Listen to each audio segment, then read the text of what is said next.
तो आज के प्रोग्राम में जो हमारे साथ शुरका हैं बेग मलिक साहब हैं, वज़ीर मुमलिकत कानून और इंसाफ हैं। सर खुशामदीद प्रोग्राम में। बैरिस्टर उमैर नियाज़ी पाकिस्तान तहरीक इंसाफ से हमारे साथ हैं, और खालिद चिश्ती साहब एयर कमोडोर रिटायर्ड हमारे साथ हैं। सबको प्रोग्राम में खुशामदीद कहते हैं। फ़लस्तीनी रियासत का क़याम, बैरिस्टर अकील साहब, ये बहुत अहम है और 100 साल से ज़्यादा हो चुका है इसराइल का इस इलाके के ऊपर कब्ज़ा, और उसका जो कुछ अब हमने देख रहे हैं गज़ा के अंदर 65,000 से ज़्यादा लोगों की शहादत, और तमाम अरब रियासतें उसका निशाना एक के बाद एक तो बन रही हैं। आवाज़ ऊंची निकालने की हिम्मत किसी में नहीं है। क्या बनेगा? बिस्मिल्लाहिर्रहमानिर्रहीम। मलिक साहब बहुत बहुत शुक्रिया।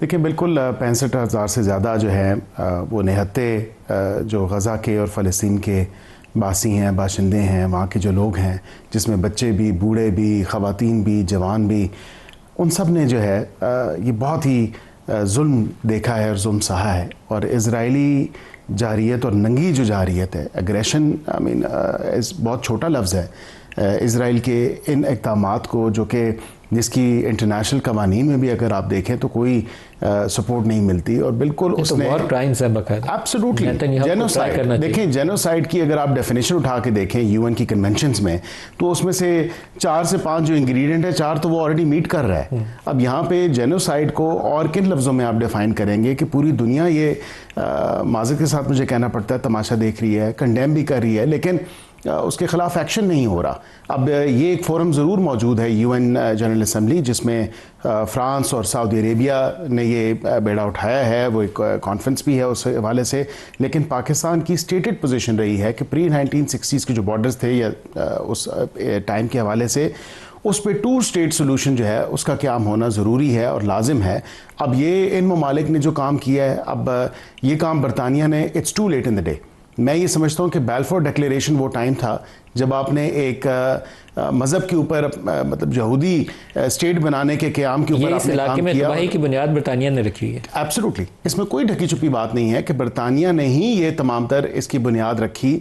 और आज अगर बरतानिया इसको इस नज़र से या इस हवाले से वो कहे कि जी हम उसको स्टेटहुड का या एक मुल्क तस्लीम कर रहे हैं फ़लस्तीन को, फ़लस्तीन में माज़र के साथ मुझे अफसोस के साथ ये कहना पड़ता है कि बचा ही क्या है गज़ा के अलावा, और वो भी एक पट्टी भी छोटा सा वो एरिया है जो बच गया है। अब अगर आप प्री 1960s या उस अराउंड के टाइम के अराउंड के बॉर्डर्स की आप बात करते हैं, तो असल तो देखें ना, फ़लस्तीनियों का ये होमलैंड था जो उनसे छीना गया। एक के बाद एक जो है ये एग्रेशन की आपको मिसाल नहीं मिलती, और वो इतनी दहाइयों से ये तमाम तर मामला चलता आ रहा है।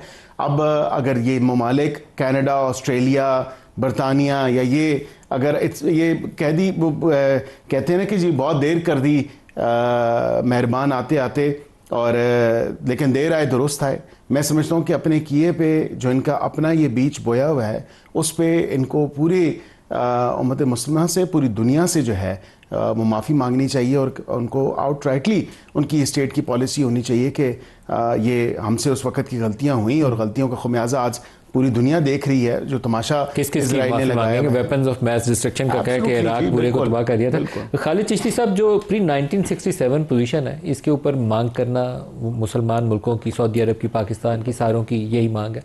और ये जो ममालिक अब रियासतों को तस्लीम कर रहे हैं, वहाँ से जब तक कोई स्ट्रिंजेंट मैयर्स ना हो, कोई इकनॉमिक सैंक्शंस, ट्रेड सैंक्शंस, जिसकी वजह से इसराइल के आप थोड़ा सा ऊपर दबाव डाल सकें, उसके बगैर ये सोचें कि वो इसराइल बाज आ जाएगा जो 65,000 मुसलमानों को शहीद करके भी अभी दंदनाता फिर रहा है, तो बहुत मुश्किल बात है। बहुत शुक्रिया मलिक साहब। आप तो प्री 67 बात कर रहे हैं, और मैं 1948 की भी बात करना चाहूँगा, जब यहाँ पे ज्यूज सिर्फ 15% थे, और जब यहाँ से पूरी दुनिया से ज्यूज को लाकर आबाद किया गया था। और यही ब्रिटेन जिसका आप जिक्र कर रहे थे, यूके का, उसने ये वादा किया था कि मैं दोनों को एक जस्टिफाइड डिस्ट्रीब्यूशन दूंगा। और जब लेट 50s में जब ये तय पाया कि ज़मीन के हिसाब से या पॉपुलेशन के हिसाब से होनी है, तो फ़लस्तीनी उस वक्त भी 55% थे, और बजाय आधा देने के उनको एक टुकड़ा दे दिया गया, आपके सामने है। फिर इन्वेजन शुरू हो गई, फिर 1967 आ गया, रेस्ट इज हिस्ट्री। तो उनको बाय डिज़ाइन मार्जिनलाइज किया गया ओवर द इनिशियल 30-40 ईयर्स, और उसके बाद तो कोई लिमिट ही नहीं है। जो आप जिक्र कर रहे थे अपने इंट्रोडक्शन के दौरान के इतने हज़ारों और अभी 60-70 हज़ार लोगों को शहीद कर दिया गया, और अभी भी शायद उनको इत्मीनान या सुकून नहीं हो रहा। और बिल्कुल ये वेस्टर्न बहुत अच्छा कर रहे हैं, अप्रिशिएट करना चाहिए, लेकिन ये आसान नहीं कर रहे। यही वेस्टर्न मुल्क थे जिन्होंने 40s में, 48 में, 50s में, 60s में ये राइट माना था कि इसराइल के अगेंस्ट फ़लस्तीनियों को एक पूरा इंडिपेंडेंट होमलैंड मिलना चाहिए। और इस हद तक फिर सबकी क्राइमेंस टेसिट हो गई, डिक्लेयर्ड हो गई या अनडिक्लेयर्ड हो गई। इस तरह का एक लुक दी अदर साइड सबने किया कि वो बढ़ते बढ़ते बढ़ते यहाँ तक आ गया कि सिर्फ वहीं फ़लस्तीनी नहीं, 60-70 हज़ार लोगों को शहीद करने के बाद वो कतर पर भी आना उस हमलावर हुआ है। तो ये झिझक इन्हीं वेस्टर्न मुल्कों ने ही दी है, अनअकाउंटेबल दी है, क्योंकि कोई प्राइस नहीं थी उसको इन मुल्कों पर अपनी ताकत जमाने के, धौंस जमाने की जो हिस्ट्री थी। तो ये कंटिन्यूड है, अल्लाह करे अब चेक हो जाए और ये जो मुल्कों ने एक मॉरल प्रेशर ही बिल्ड किया है जो फ़लस्तीन की हुकूमत को तस्लीम करके, और जो पाकिस्तान और सऊदी अरब का जो एग्रीमेंट हुआ है, एक डिटरेंस का मैसेज आए। और लास्ट पॉइंट इसके ऊपर मलिक साहब ये है कि इसराइल को कोई आज तक उसने कोई प्राइस नहीं दी है इस एस्केलेशन की, और अनचेक जो टेररिज्म या बारबरिज्म उसने किया है, कोई कीमत नहीं किसी ने मांगी सिवाय रेजोल्यूशन के और करारदादें पास कर लेने के और फिर उसको बुरा भला कह लेने के अलावा कुछ नहीं हुआ। जब ये मुल्क प्राइस ऐसी नहीं लेंगे यूनाइट, क्योंकि हम मिले जुल आपस में मिल के नहीं करते, स्टैंड लोन उसने हर मुल्क को, 7 मुल्कों को पिछले कई महीनों में उसने रोंद डाला है, लेकिन कोई पूछने वाला नहीं है। तो अल्लाह करे अब कोई यूनाइटेड हो जाए मुसलमान, रियलिज्म हो कि it's a matter of turn, it's not a matter of chance. तो अब तो ये नौबत आ गई ना कि आप फरमाइएगा, जो 5 परमानेंट मेंबर्स हैं यूएन सिक्योरिटी काउंसिल के, उनमें से अमेरिका के अलावा 4 ने अब फ़लस्तीनी रियासत को तस्लीम करने की ऊपर ऐलानात कर दिए हैं। अमली तौर पर जब तक आप ट्रेड सैंक्शंस, इकनॉमिक सैंक्शंस या इस तरह के इंस्ट्रूमेंट्स इस्तेमाल ना करें, तब तक आप उसको मजबूर नहीं कर पाएंगे। ये भी बहुत ऑब्वियस है। तो एक तरफ तो हम वेस्ट से ये तवक्को रख रहे हैं, लेकिन साथ मुसलमान रियासतें ख़ुद जो है वो इस काबिल नहीं है, दोहा के अटैक के बाद भी बैठे हैं, तो वो अमेरिका की पीस एफर्ट को सपोर्ट करने के एलामिये के साथ वहाँ से उठे हैं, ख़ुद कोई ऐसा इंस्ट्रूमेंट इस्तेमाल नहीं कर सके। तो do you see step forward, यहीं पे रहेगा कि बयानात दे दिए हैं और वहाँ पे आगे बात नहीं चलेगी?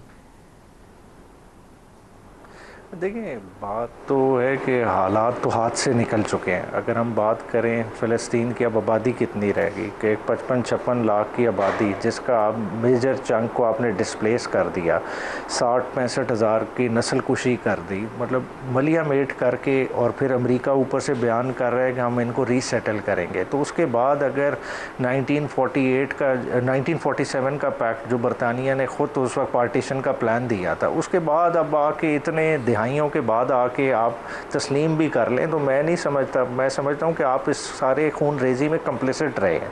और अगर हम वॉर क्राइम की बात करें तो खाली ये नेतन्याहू का मसला नहीं, इन सारों का जो है ना मिली भगत थी, इस मिली भगत के साथ हुआ है।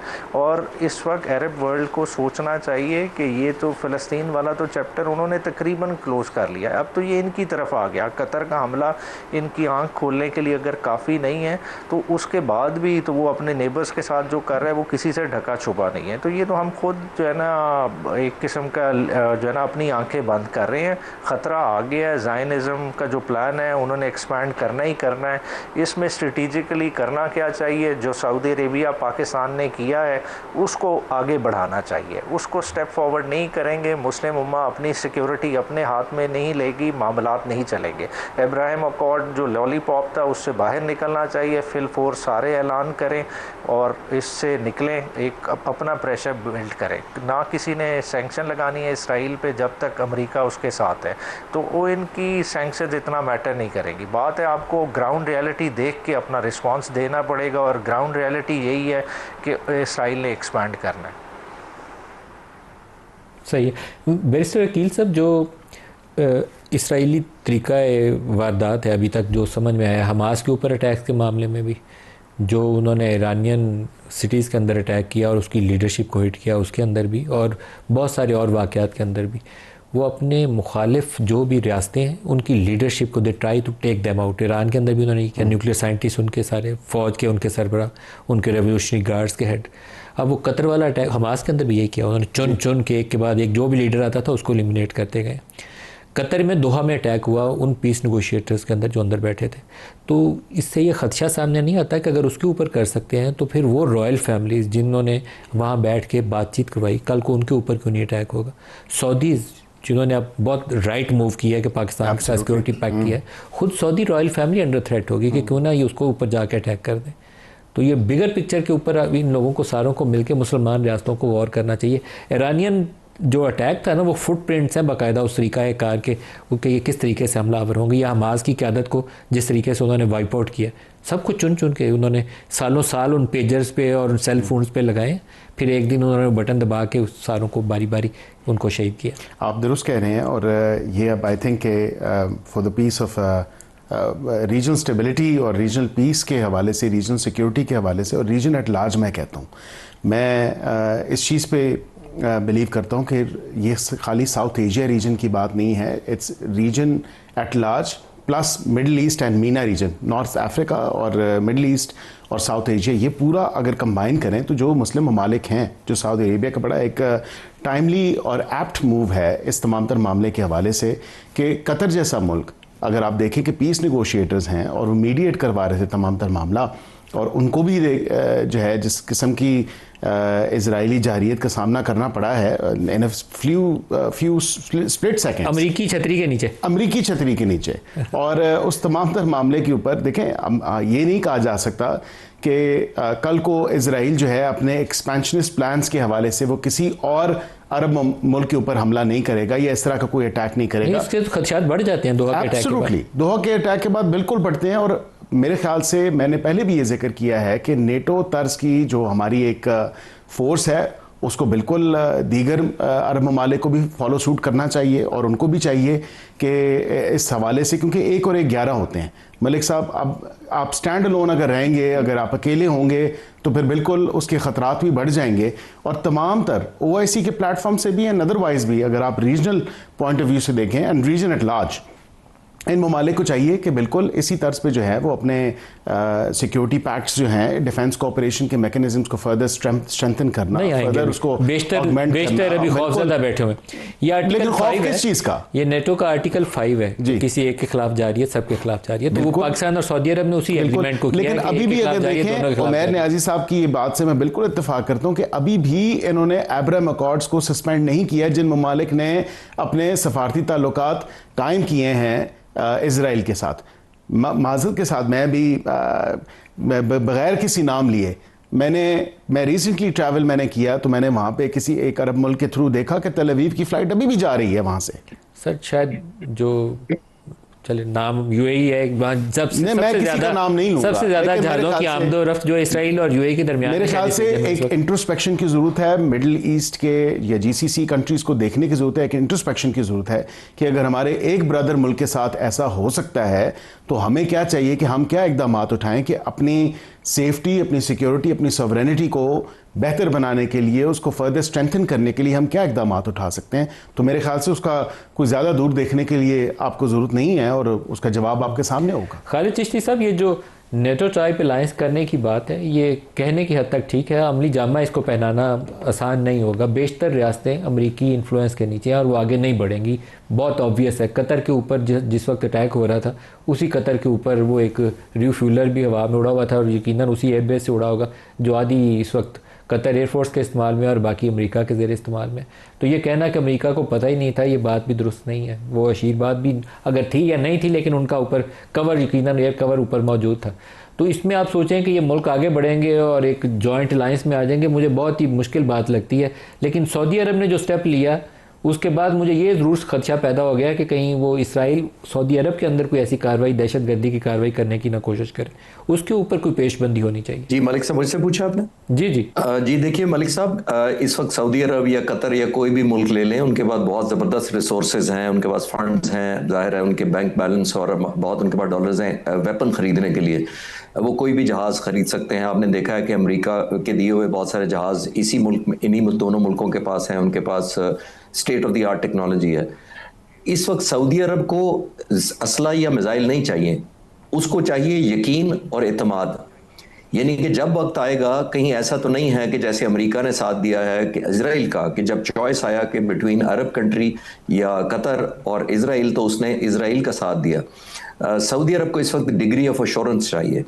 अमेरिका के आप देख लें कि इतना ये जो स्पेस क्रिएट की है हमारे लिए, जो जगह पैदा हुई है, ये अमेरिका ने पैदा की है, क्योंकि वो एलिमेंट ऑफ डिसअपॉइंटमेंट जो नज़र आता है अरब मुल्कों में, और मैं MBS को, उनकी विजन को दाद दूंगा कि उन्होंने ग्राउंड रियलिटी को माना है कि हमने ओवर डिपेंडेंट किया है अमेरिका के ऊपर, और आखिरी वक्त आपने नोट किया होगा उन्होंने सिचुएशनल अवेयरनेस जिसको कहते हैं ना ग्राउंड स्टॉक, उन्होंने बहुत अच्छा लिया है। उन्होंने रियलाइज कराया कि जैसे आप कह रहे हैं कि अगला मुल्क कोई भी हो सकता है, और मैंने भी पिछले सवाल के जवाब में यही कहा था कि ना तो अब जो इजराइल की झिझक है उसका तो मैटर ऑफ टाइम लगता है या मैटर ऑफ टर्न लगता है, मैटर ऑफ चांस नहीं रह गया अब। तो ये बहुत अच्छी बात है कि उसको करें। अमेरिका वैसे भी पूरी दुनिया में आपने नोट किया फैला हुआ है। जिस प्रोपेगेंडे की बात करते हैं इंडिपेंडेंटली आप देखें, अगर मैं इंडिपेंडेंटली इन्हीं जीसीसी कंट्रीज को देखता हूं जिसका ये हिस्सा है, सऊदी अरब भी हिस्सा है, उनका तकरीबन बजट पाकिस्तान के 9 बिलियन के मुकाबले में $140 बिलियन है, और 4 लाख तो उनकी फौज है आपस में इकट्ठी अगर यूनाइटेड कर दें। लेकिन उसके बावजूद आपने देख लिया कैपेसिटी एक और चीज होती है, मेरा मानना यह है कैपेसिटी एक और चीज होती है, रिजॉल्व एक और चीज होता है। जो इन हालात में देख रहे हैं, अंग्रेजी में कहते हैं कि fear is a reaction, courage is a choice. जो किसी का खौफजदा होना एक कुदरती अमल है, लेकिन बहादुरी एक चॉइस होती है।